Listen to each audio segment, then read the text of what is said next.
So will stimulus checks be going out to everybody? Well, Social Security beneficiaries are going to receive possibly a monthly raise this year. So everybody, here is the breaking news about the fourth stimulus check. Many Kentucky lawmakers are now proposing a tax rebate plan, and the plan has been added to Senate Bill 194, which deals with the governor's involvement in the budget process. The plan has already passed a Senate committee, and Senate Republicans say if this bill passes, each single working taxpayer will receive $500 in the form of a tax rebate that could be paid out later this year.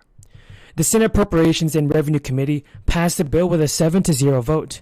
However, there did not appear to be any Democrats in that meeting, which was specifically called Meeting on the Committee. Senator McDaniel says this is possible because of the conservative budgeting to stay as accomplished.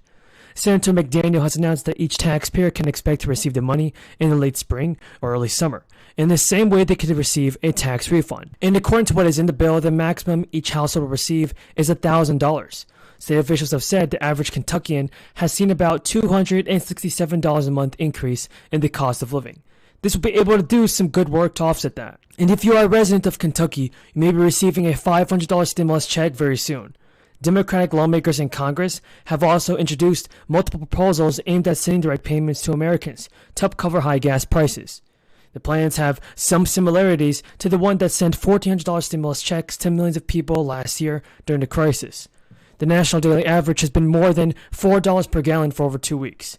It was $4.25 on Monday, down 7 cents from a week ago, but still 72 cents higher than a month ago and $1.37 more expensive than the same date last year. And AAA has cited lower crude oil prices as one reason for the slight drop at the pump since last week. It also said demand for gas is down, which is typical for this time of the year and may be a sign of people changing their driving habits. One proposal by Representative Mike Thompson of California, John Larson of Connecticut, and several other people in Congress is what they call an energy rebate of $100 per month going to individuals, or $200 for couples. That's for every single month the national gas price exceeds $4. The rebate would be in effect through the end of 2022, and the payments would go to people based on their income and follow the same guidelines as the 2021 economic impact payments. Now, single filers earning up to $75,000 or married couples filing jointly will be eligible for this payment, folks. And let's not forget about this. President Biden is set to visit several cities across the country to speak about investments being made from the recent infrastructure bill. The White House said in a release that Biden will talk about his administration's efforts to continue bringing down costs for American families and growing clean energy economy. Federal agencies, everybody, are beginning to hand out billions of dollars in infrastructure spending, the largest investment ever made in the country's water system. Much of it will go to improving pipes, drains, and stormwater systems. But some scientists and urban planners are pushing to fund projects that are better adapted to the changing climate. Senate Democrat Manchin has finally restarted talks with fellow Democrats about the party's climate and spending bill. Folks, what are your thoughts on this? Tell me in the comments down below. Oh, hi everybody. How's it going today? Good, wonderful. Thank you. Thank you for joining us today. And I'm really, really excited, as was mentioned. This is our second full in-person town hall. Well, actually, I should say it's also hybrid. We've got some folks joining online. Hello, everybody. As I've mentioned, and as we've said from the very beginning, it's always been our commitment to have at least one town hall per month.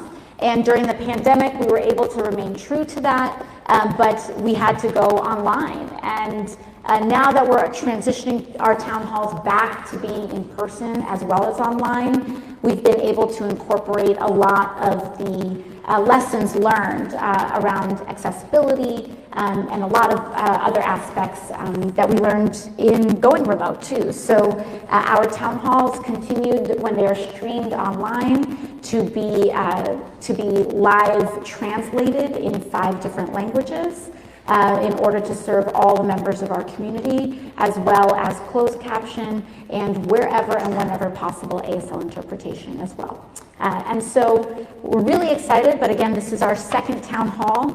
And as Mabel mentioned, who very generously opened us up today, we're going to be talking about the Green New Deal this week, and I wanted to provide you all an update on our progress on the Green New Deal, both on a macro and a micro level, the impact that we've been able to, and the progress we've been able to have both nationally, but also locally, right in our backyard. Because it is Earth Week and Earth Day coming up next week, and we figured that'd be a great theme to give you all an update on. Then at the end, we'll, as always, open it up to Q&A for the entire community. So let's get to it. So basically, we'll be talking about, just briefly, some of the states that we're talking about with the climate crisis, especially locally.